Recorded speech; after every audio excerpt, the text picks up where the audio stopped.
that I'm gonna stop the music. So hello, welcome to Technocon. My name is Marco. So before we get started, just a little bit about the background, and then I'll hand it over to Kamiko.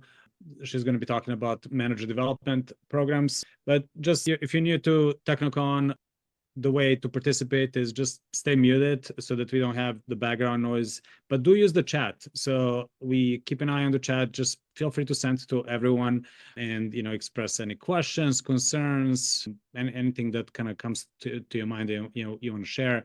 Feel free to use chat for that. Also, we have a Slack channel that's fairly active, and I'll post that link in the chat as well. But there's a sort of like a quick join link as well. So stay tuned for that.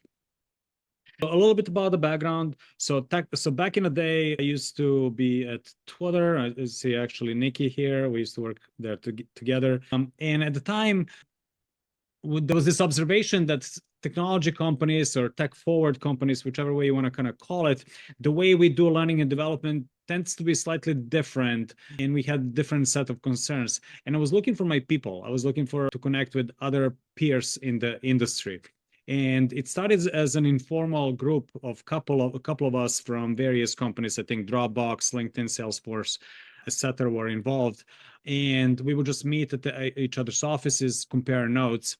And then in 2018, we said, well, why don't we launch this as a full day conference? So Jenny from Salesforce and Rajan from LinkedIn at the time and myself organized the first one at LinkedIn in 2018. It was a full day event. And subsequently, the following year, we had it at Twitter. So that photo on the left is at Twitter 2019.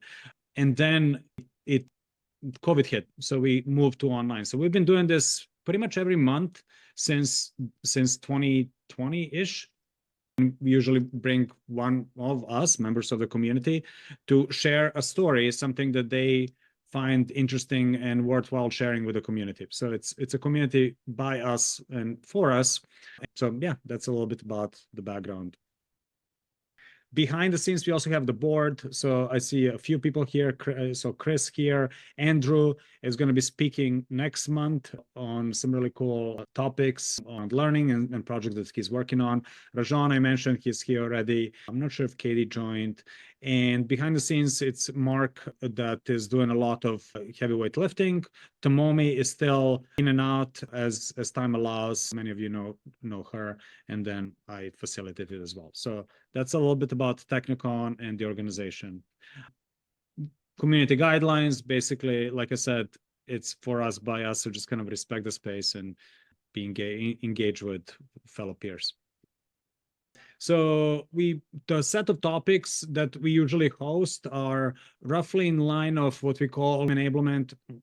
So all the things that companies need to do to enable their people to do their best work. So it could be functional onboarding, so how to get started. It could be knowledge sharing, leadership development, collaborative learning, mentorship, coaching. Metrics are always popular, and so forth. So these are the common topics that we host here at Technocon. If you know anybody doing anything cool, just let us know. Coming up, we have some talk. We've covered some of this. So skills-based framework. We have AI and L&D framework conversation coming up and more. So, but I'm not going to take too much time with that. What we have today is Kamiko, and she's going to be talking about her experience rebuilding manager development programs. And yeah, with that, I'll just pass on the screen. So welcome, Kamiko. I think you might be muted. I think she might be frozen. Yeah. All right, we'll give her a second to join. Okay, there's Kamiko. So let's see if that works out better. Hi, sorry, I'm having internet issues, which is such great timing. I do hope that you can all hear me and see me. Faces are frozen right now, so I'm going to really cross my fingers here. You're good. Oh, there we are. Okay, can you all hear me and see me? Great. Well, at least you can hear me. It seems like the sound is coming through just fine, even if my face freezes in funny shapes and forms. So with that, I'll go ahead and share my screen here so that we can talk about a topic that is very near and dear to my heart, something that I'm super passionate about, and I hope you're excited about too. creating impactful manager development programs. I'm just curious, by quick show of hands in the room, who has built out a manager development or a leadership development program for their company before? Okay, I'm seeing like some physical hands go up. I appreciate that. Love that. In the chat, what level of leader did you focus on? Great. A lot of us have focused on all levels, a lot of frontline, a lot of hypos, maybe specific orgs, senior leaders. Awesome. Okay. So I want to get kind of a feel for what our experience here in the room was before jumping into this topic. And I imagine that you all have a lot of experience and a lot of perspectives to share, and I really welcome and encourage you to do that. And I will try to create as many opportunities for us to learn from each other as we can. It would be helpful for you all to know who I am exactly. So my name is Kamika Leung. My pronouns are she and her. And I manage leadership development for Pinterest at the moment. I started with them back in March, and it's a wonderful company. We've got a lot of really amazing work happening in the leadership development space. So very excited to be joining here, not representing Pinterest points of view, but representing my own experience working in this industry, in the tech industry. Also do some consulting as well. I'm the founder of Bloom Mindset Consulting. So if you're ever looking for someone to come in, run a workshop or consult on an approach to leadership development, I am more than happy to chat about that. We can always connect via LinkedIn to talk a little bit about what you're looking for. I've been in the learning and development industry for over 10 years now, and my focus has really been into leadership in a remote and hybrid world. So prior to the pandemic, I was kind of uniquely set up for success, I feel like, because all of the teams I'd been on, at least while I was in learning and development, had been dispersed. I'd always been working with managers all over the place, all across the country, all across the world. And when the pandemic happened, we were all forced to start working from home. I was very fortunate to work with a company that said, you know what? We're not going to go back. We're going to make this work. And that made us have to really think about, well, how do we help leaders be successful in that environment? Because there are some nuances and some differences leading remotely versus leading in person. So that's really where my area of expertise lies. I'm learning something new every day, but I also love to help leaders in this environment really thrive and figure out how can they be the most effective they can be. Prior to Pinterest, I worked for Zillow. I built out all of their leadership and management development programming. And then I was in the staffing industry for about 8 years. I know a lot of folks from HR start off in recruitment in some way, shape, or form. My journey was similar. I managed a team of recruiters at one point, and then eventually made this transition into learning and development. Fun facts, I'm an avid crocheter. If you ever want to see some of the stuff that I like to make, I have a company called Pause to Crochet, and I donate the proceeds from these things to rescues that I partner with because I'm a really big dog lover. So at some point you might see my doggos wander around behind me. I sit in Seattle, but I saw a couple other Seattleites here in the room as well. And that's a little bit about me. I'm happy to answer any questions you might have as we go on, but I'm sure you'd rather actually get to our topic of conversation today. So without further ado, when I really thought about this topic, it was tricky because there's so much to it. It's a pretty robust topic. It's a meaty topic. And so I broke it into 4 key areas. First of all, leadership expectations and strategy, really getting into how do you think about things strategically in a way that's going to help influence the direction you feel like the company needs to go. Also, where do we start? That's always a big question mark. Often in learning and development, someone comes to us with a need and they say, hey, go deliver on that need. And we say, we'll do the best we can, but we can have a little more influence than that. I put a section in here about the tactical bits, so things that are unique to thinking about leadership programming for each level of leadership. And then some strategies to really ensure that your learners walk out of your training saying, wow, that was a great use of my time. This was super beneficial, and raving about what you took them through. So we can spend more or less time in any of these sections. I actually wanted to ask all of you, where would you like to start? So Mark, thankfully, was able to put together a quick little poll for us in the chat. I think you can just throw an emoji over the topic you want to focus on. Ooh, engagement strategies and expectations look like they're kind of tying right now. Do we have a tiebreaker vote for one of these two? All right. Leadership expectations and strategy is where it's at. I wasn't surprised to see that the engagement side of things was something y'all be interested in. I mean, we are learning and development professionals, so that's always a fun topic. But we'll start here, and I'm actually really glad that you did, because I feel like this is the most important place for us to start whenever we are getting ready to build some kind of a learning and development program. So you all were sharing a little bit about the types of programs that you've built out, the levels that you've supported. Curious though, who has been part of creating leadership expectations at their current company or at a previous company? Show of hands, anyone done that before? Trey, I saw you very quietly raise your hand. Trey, can I actually ask you to come off mute? Can you tell us a little bit about what that experience was like? Yeah, for sure. Always be careful with me, a microphone and an audience. Marco knows I have a tendency to take over. But yeah, I did the soft hand raise because I was also trying to do it digitally. Can you repeat the question, Kamiko? Apologies. Yeah. So you were sharing that you've been part of creating leadership expectations at a company before. Could you tell us a little bit about what that was like? Yeah, for sure. So I got to head up learning and development for our community operations function at Uber for about 4 years. It was fantastic. We spent the better part of a year and a half designing out a full competency model that were inspired by leadership expectations. So the first maybe 6 months were really designed around identifying expectations, defining what leadership expectations are, what that means for the rest of the organization. Lots of conversation, lots of collaboration, lots of poking holes, these quote unquote red teams that we would set up. So that's the high level. Happy to double click wherever, Kamiko. Yeah, I think some of the things I'm going to really key into here are there's a lot of people who are involved, right? Whenever we're setting up expectations, because you're setting expectations for an incredibly impactful group in your organization. Managers have such an outsized impact on the individuals that they lead and the organizations that they lead that it's really important that we get clear on what's expected. Regardless of how many people are involved in this process and how many opinions are getting shared, part of our job as practitioners is to eliminate some of that noise and make sure that these expectations are clear and simple enough so that people can remember them and that we can naturally embed them into our programming.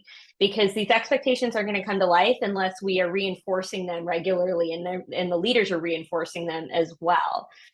So with that, we're going to look at a couple different ways in which we can do that. So the first thing here is leader versus manager. This is I feel like this age-old debate in this space of what do we call them? Do we call them leaders? Do we call them people managers? What is it? When you hear leader versus manager, what do you think of? What's the difference for you? Anyone feel free to jump in. Well, at Microsoft, leadership principles applied to every employee. It was expected to show up as a leader in their context. And certainly those who managed people and organizations had a higher, really were expected to demonstrate those leadership principles because they're on display for everybody. And then managers, of course, are the people who are responsible for other people directly. So that's the distinction that Microsoft had.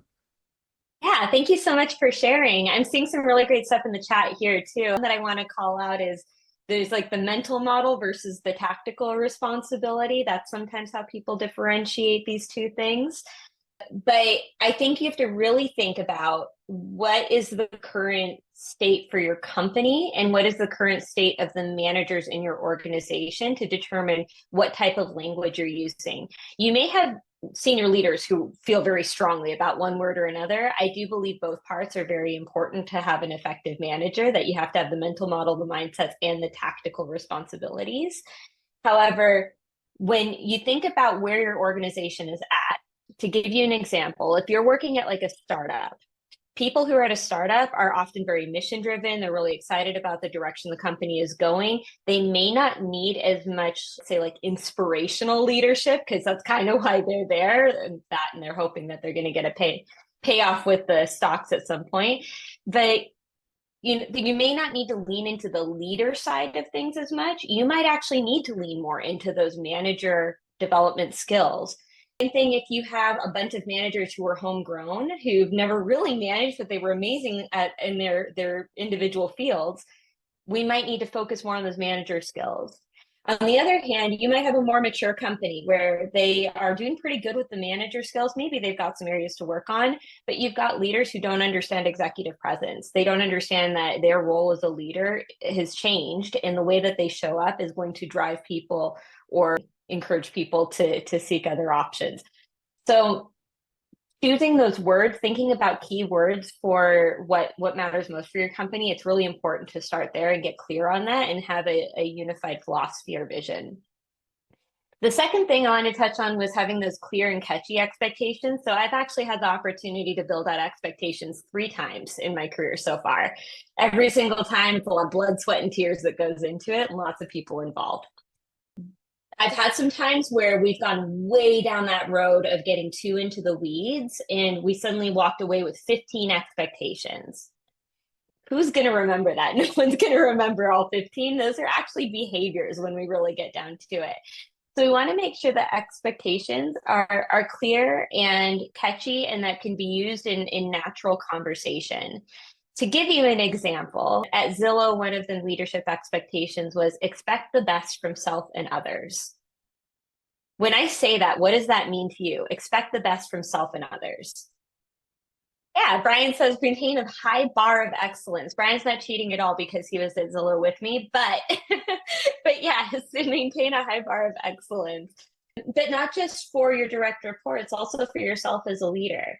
So you want to make sure that these expectations are not only things that are memorable and easy to embed into day-to-day life, they also need to be applicable at all levels of the leadership chain. So what does expect the best from self and others look like at a frontline manager level?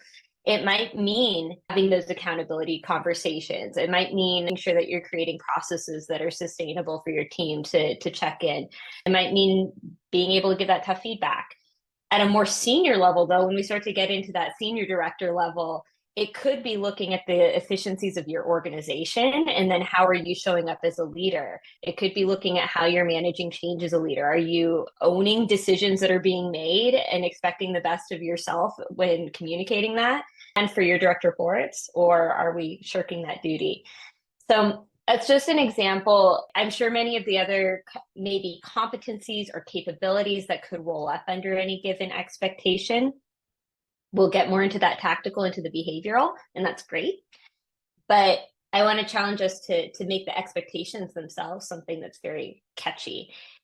And then the last thing I'll say on this is keep it to 5 or less. We can't remember more than that. That's too much for folks. 5 or less is kind of our limit when it comes to this stuff. And then last thing I'll touch on here is strategy. When you think of strategy, what does that actually encompass for you? Feel free to come off mute or throw it in the chat. Like, a way to evaluate progress against expectations, resources, mentoring. Yeah, thanks, Brian. Yes, and to all of that. I think as learning practitioners, we often, when we think, okay, strategy, it's the strategy about how we're going to deliver a program. I want to challenge us to think about the 2 things. One, what is the philosophy of leaders at our company? Like, what do we think a great leader looks like? And then the second piece of that is, what is the overall learning experience that we're considering for leaders? So beyond this given program, how are we creating an environment where leaders not only get excited about learning and think of it as a want to have, but also start to connect the dots of when they're learning outside of the classroom? And that's the tricky part. We don't always have as much control over that, but we do have some ways in which some levers we can pull when we're thinking about the strategy overall. So to give you an example of why this is so important, if anyone read the AMPS 2023 State of the Manager report, it talked about how one of the periods where managers have the most growth is in their first 2 years of management. Makes sense, right? That's when people are learning the most, they're doing things that are new to them. But then after those 2 years, they start to plateau. Why is that? It's because we don't invest in that ongoing development for managers. It's like something that tends to be on the back burner for us, but we also don't help them connect the dots into all the different ways in which they can continue to be learning, even outside of a classroom. So those are the three things I would say start here before going and building all the content and doing all of the learning experiences. What do we mean by leader versus manager in this company? What are our expectations? Are they clear, catchy, and memorable? And then what is our overall philosophy, and how do we get people to connect the dots that learning doesn't just happen in a classroom? I'll pause here. Any comments or questions for this first part? I'm glad to know that as an engineering leader, this resonated. That at some point we're like, now what? That's the beauty of leadership development, though, I feel like, is that these are skills that you don't just master one day. You don't wake up one day and say, great, I'm self-aware. I wish that's how it worked, right? These are things that take time to really master. So how do we help our leaders recognize that as well? Okay. Whoops. Don't do this yet. Ignore this. We're going hopefully back to our agenda page. There we go. So the second topic that came out on top was our strategies for engaging at any level. Do we feel like we're good to move on to that? Yes. My videos of all of you are freezing significantly, so I hope that's the case. Okay. Strategies for engaging at any level. So when we think about this, first of all, we want to think about what are the levels of leadership. That's always exciting to start with. I wasn't surprised again that you chose this one, because usually as learning practitioners, we're like, yay, activities, but that's actually not what this is about. This is really about how do we make training engaging and interactive in a way that's meaningful for each level of leadership. For ICs, it's kind of different. We can kind of follow the same programming for ICs to make a training engaging, whether they're brand new or whether they're further in their career, and it's fine. But there's different constraints that we're dealing with when it comes to people managers that we have to consider, and that's how we're going to get them to say, wow, this was a really, really useful training. The only other caveat I'll give for this section is this is for either in-person or virtual training, really focus there. So we'll break it down by level. So first level, most of us mentioned at some point, was that aspiring leader level. If your company is ready and willing to invest in aspiring leaders, woohoo, that's awesome. Not every company is, but it is such a powerful place to be. And I personally love working with this level. So aspiring leader, these are people usually who are still individual contributors. They are exploring people management. They're pretty excited about it usually because they're seeing it as this next step in their career.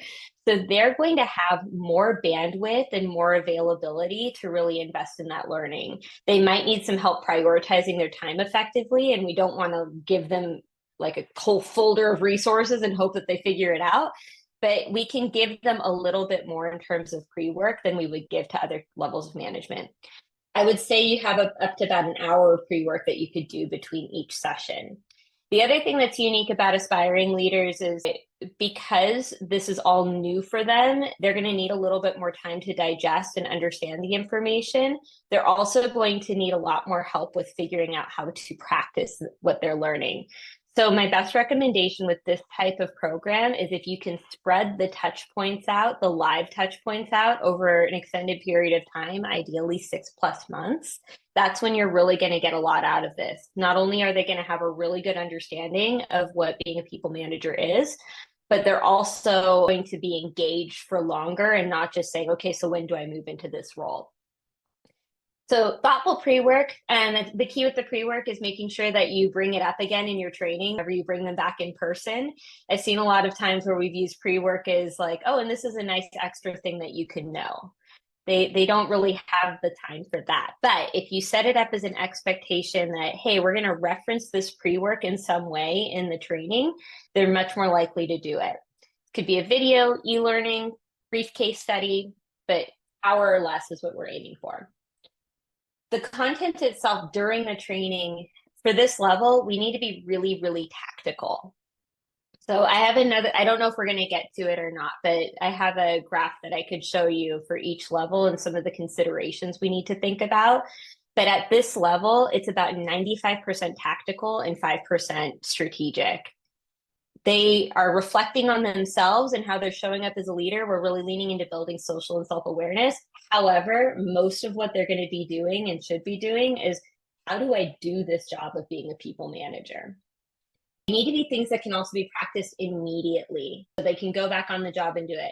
So either we can engineer that as learning practitioners, maybe by setting up a mentorship program, maybe by partnering directly with their manager to make sure they're getting opportunities. But we need to, if we leave it to them to figure out how they're going to practice, they're probably not going to figure it out on their own. And that also helps when we are working with our stakeholders and they're saying, we need these folks to learn all of these different topics as aspiring leaders. To give you an example, I had a stakeholder once who said, the problem is when they move into management, they don't know how to do a lot of the logistical things like approve a time card or approve time off or a lot of the HR technical stuff. And I asked the question of, well, are they going to have access to these programs right now as an individual contributor? And they said, no. And I said, okay, we're not going to teach it then, because it's going to go right over their head. They won't be able to actually practice it in any real sense before they become a manager. Better to do that when they actually do become managers.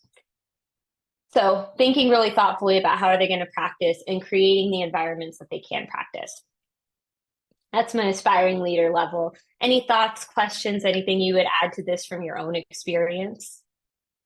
The only thing I'll add is that in my experience, a lot of employees think that the only way to grow inside an organization is to become a people manager. And so I think as part of this aspiring leader curriculum, it's good to level set what the different types of paths are. If there's an individual professional track in addition to the manager track, just to have clarity is really critical, because people might get there and go, actually, that's not what I want. I just wanted more money. So true. This is absolutely true. And I think there are more and more companies that are starting to create those two tracks and do it a little bit more visually. I really ought to be like a spokesperson for this person now, but Julie Winkle Giuliani has a really good book called Promotions Are So Yesterday. There's a free assessment in this book that also allows for you to understand, like, how does this person want to grow and have a really meaningful conversation. So highly recommend that. I just happen to have it sitting next to me. But thank you. That was such a great point, Nikki. Okay, let's take a look at that next level. So the next level up would be managers of individual contributors. Some people like to also differentiate first-time managers here. I personally don't think you need to have both an aspiring manager and a first-time manager program. You can kind of cover your bases. You might need some kind of like systems training or something when someone becomes a manager, which makes sense, or a refresher course, but this is going to be a little different. Things to consider before for a manager of ICs. They have much less time to do pre-work, but they have more time than they think. Often they're feeling stretched for time because they don't have the skills yet to really manage, delegate, coach, feedback, all that good stuff effectively to make sure their team's super efficient. So we do want to challenge them a little bit there. There also are still going to be some skills that are going to be very new for them. And so they may need that pre-work in order to have a meaningful discussion. My recommendation, keep it 15 to 30 minutes max before a live session. And make sure that it's brought up in the session so that they know that it's useful, it's important. Something that I did a really big needs assessment pretty recently, and something that was really fascinating from that group is we got so much anecdotal feedback from the manager saying, I just want a safe place to practice. I want to know that I'm doing this stuff the right way, that I'm saying the right things. So that manager of IC level, especially under 2 years, that's a lot of what they're looking for.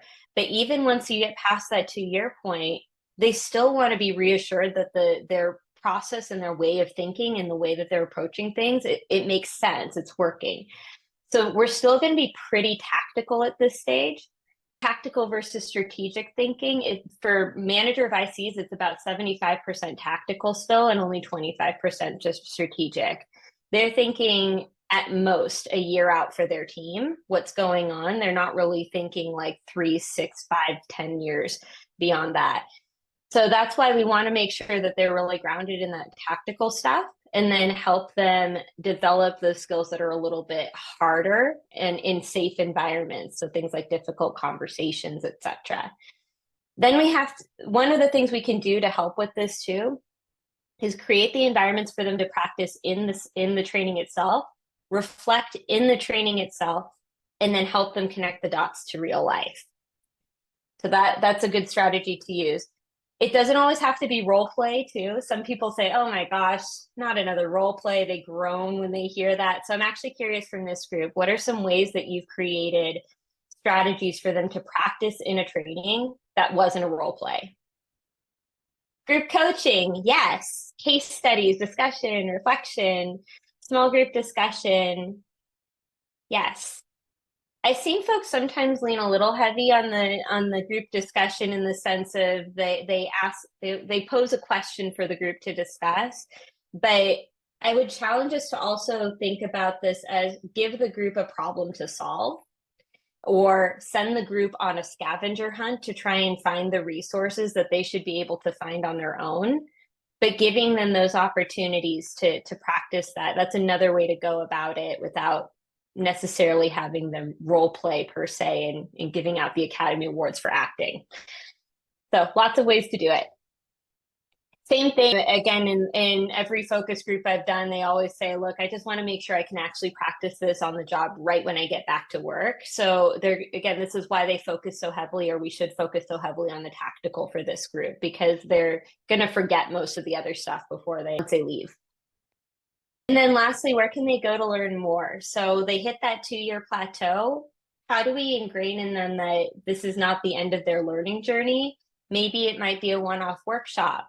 Maybe it might be books. Maybe it might be e-learning. Maybe it might be mentorship opportunities. Maybe it might be company-wide initiatives for things we want to focus on for our managers. But we need to kind of point them in the direction to what ongoing learning looks like. Otherwise, they say that was a great training, and then we don't see them again for years. Cool. All right. Ooh, yes, Marco says manager forums. I love that. That's a great strategy. My friend Brian, who's in the room too, he also gave me a good one. Brian, I think you called it the circle of love, or the hot seat for problem solving. It's where everyone brings a problem and then they all give each other advice on how to solve that problem. So another fun one. Talk to Brian Pulliam if you want to know more. Okay, manager of managers level, what's happening here? So this is where we're getting into that senior director level. This is a group that is often overlooked. I'm just curious, has anyone actually done a training program for this level? Nikki, you have, that's great. Barsha has, cool, couple of us. Some of us are working on it, some of us are realizing this is important. We need to work on these folks. So the higher up we get, once we get into this manager of managers or VP plus level, they have an outsized impact if they get it wrong. So it's worthwhile for us to invest in them and make sure that they're getting it right, because they're not just impacting themselves or like an individual team member, they're impacting an entire organization and how they get work done. So what we want to think about for them, they have far less time to prepare. They have so much information coming at them all the time, from beneath them, from above them, from their HR partners, from learning and development, and they're constantly trying to prioritize and evaluate how do I translate this information for each audience I'm working with. So they've got a lot coming at them. My recommendation beforehand is to not give them much in the way of pre-work. They're not going to do it. They're not going to read that 6-page document that you give them. They're not going to do anything like that. We could perhaps ask them to come with a challenge to discuss, though, something that they're actually working on. So I have a group right now, for example, who is working on leading through change. Their pre-work is to come ready to talk about a change that they either have recently led or have to lead in the near future, and know that they're going to do some work around it. That is all I'm asking of them. During the training itself, this level is less interested in learning like tactical concepts, which makes sense because they're getting into about 50% tactical, 50% strategic in their level of work. Then we need them to start zooming out and looking at the organization as a whole and how all the pieces fit together. So in order to do that, they need real life examples. So a lot of what we want to be doing is either using case studies, we want them to bring their real examples to practice on, or Another way to do this is if you've got some good activities that are going to help break them out of their current mindsets or patterns, that's always helpful as long as you can bring them back to how does this apply to real life. Lots of those out there. We could always brainstorm as a team at some point. And then practice, how do we know that this is relevant to them? So before, the way that we're going to get this group to practice and apply what we're learning is actually with what we do before the training, making sure that we understand what the current problems in their organization or their level of leaders is facing, and then making sure that we're building training around that. And that's how it's going to be relevant for them, and then get them to set some commitments.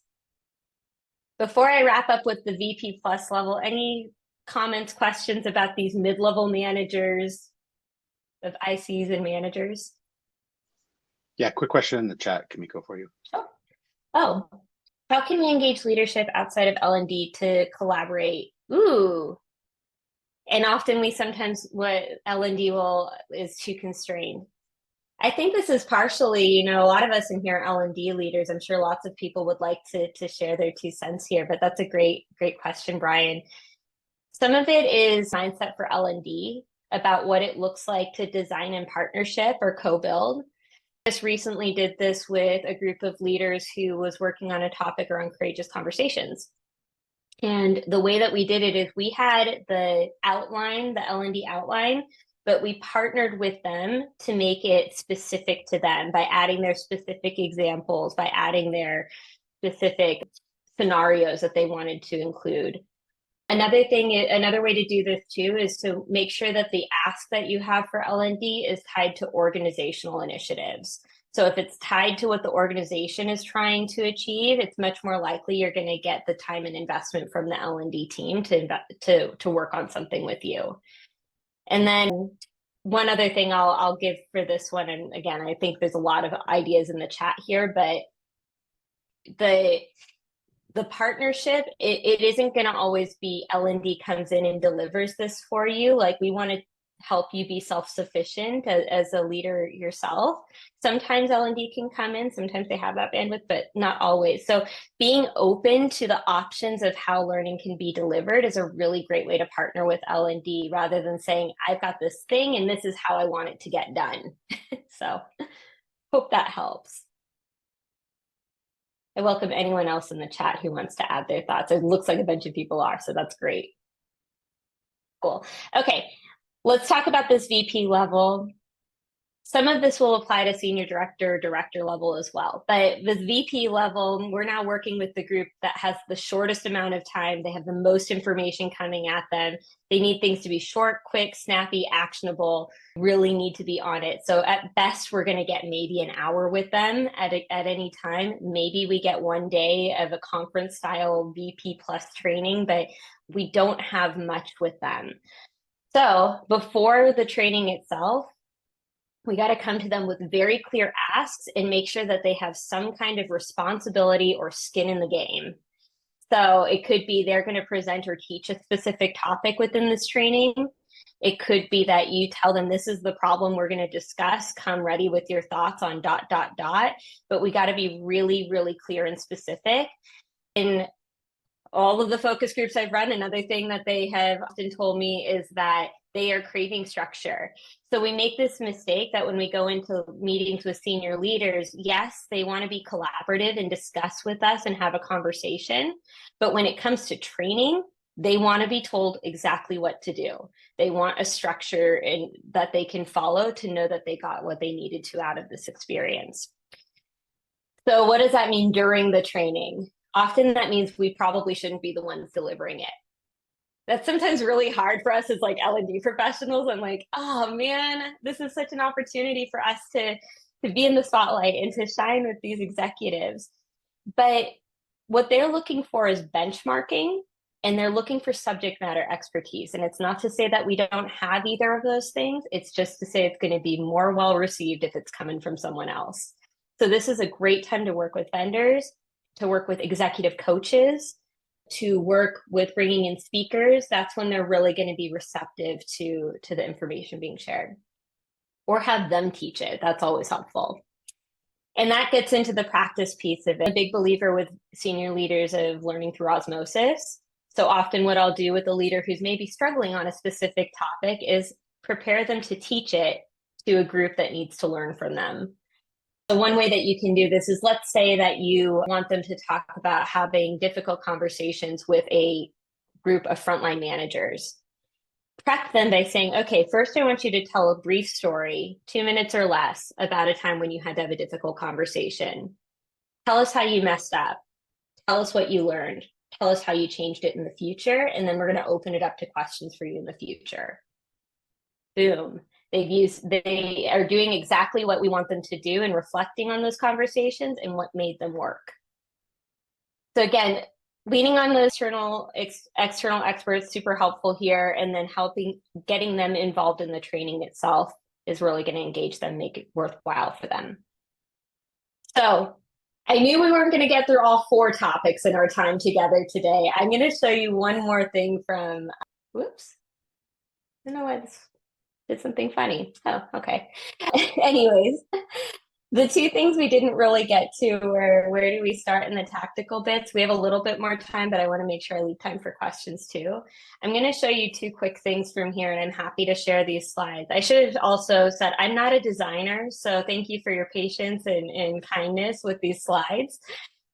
With the where do we start piece of it, there's one section here that I put together for each level. How do you make a case for starting at any given level of leadership? Most of the time we're going to start here or here, but there's always a case for one of them. And then the other thing I want to show you before I open up for questions is with this tactical piece. What do I mean by that? Often when you ask learners, how do you want to learn? What do they say? What do they tell us that is the format in which they want to learn? Most often, or at least today. Ooh, Nikki, you get reading? Interesting. Any other formats that you get? They want live, okay? I feel like I hear a lot more often now, people say, we want to be in person. We miss being in person. And you don't always need to be in person. There's a good case for being in person, especially at these senior levels. The more high up that you get, the more isolated it is. I think a lot of us know this. That's a really good case for bringing them together in person, one, so they can learn from each other, but also so that they don't feel so isolated and they start to build that networking community. At these more junior levels of management, it's actually not necessary, and it's a very, very big expense if you're going to bring people all together, especially if you're working with a large company or an international company. So most of what they're craving from that in-person experience, especially at these more junior levels, can be accomplished in a virtual environment. But these are just some considerations, some of which we talked about on the previous section here. But more time at the more junior level, less time at the higher level. Scalability, you're going to have a lot more people at the lower level and have to consider that, but they also only have an individual impact if they mess it up. At the highest level, it's the fewest people, but they can have massive impacts if they mess what we need them to do as leaders. The tactical versus the strategic thinking, what do we focus on? And then capacity. What I mean here is that what's their capacity to take in new information? As an aspiring leader, you have pretty high capacity and you've got a lot of willingness. But at that VP level, you have so much information coming at you that we have to be super pointed in what we're providing for them, because they don't have the mental bandwidth to take in more. So what is the one thing we want them to walk away with? And with that, I will take us to the end here. I just want to first say thank you to all of you for letting me be the sage on the stage. This is not how I typically like to do training. I like to make sure we get lots and lots of activity and interaction, but there was so much here. So thank you for your participation. I think my big philosophy is that how can we get the learner to be the ones guiding and leading their training and be really invested in it? And it's not by us talking at them. I think this was Allison King who said it. That's at least ChatGPT that said so. So with that, if you want to connect with me, please do on LinkedIn, especially if you are looking for workshops, resources, anything like that, I love to partner with folks on that, partner with teams on that. And I'll just open for any questions. Questions, comments? I think we waited the full 7 seconds of virtual time. But if anything comes to mind afterwards, or if you just want to jam on these topics, I am literally that person at a party who will talk to you about your management practices in the corner while everyone else is having fun. So this is actually fun for me. Please, please, please feel free to connect and chat anytime. Well, thank you all. Thank you, Kamiko. I learned a lot. That was awesome. And as always, we recorded this. We'll cut out the video and share with all of you, and also try to do a little summary of the talk. So give us maybe a week or two or so to get through that. And I just wanted to share the link to how to join the Slack channel, so you can also ask Kamiko there, or meet other peers Slack. And also, I posted the link to Andrew's talk, and our board member, and he's going to be speaking in September on AI and L&D. It's one of our favorite topics as of late. So keep that in mind. September 12th is the date. It was July previously, so we had to move this one. So keep that in mind. And with that, thank you, Kamiko. That was great. Great to see you. Thank you so much for having me. Thanks everyone for your contributions, and I will see you in the virtual world. Yeah, stay in touch. See you all. Trying to play music, but I don't think it's coming through. So anyway, great to have you. I think it worked out great. So, well, yeah, we'll go through the recording. And Mark, did you need the slides or anything like that? Or Would love your slides, Kamiko, if you want to send them.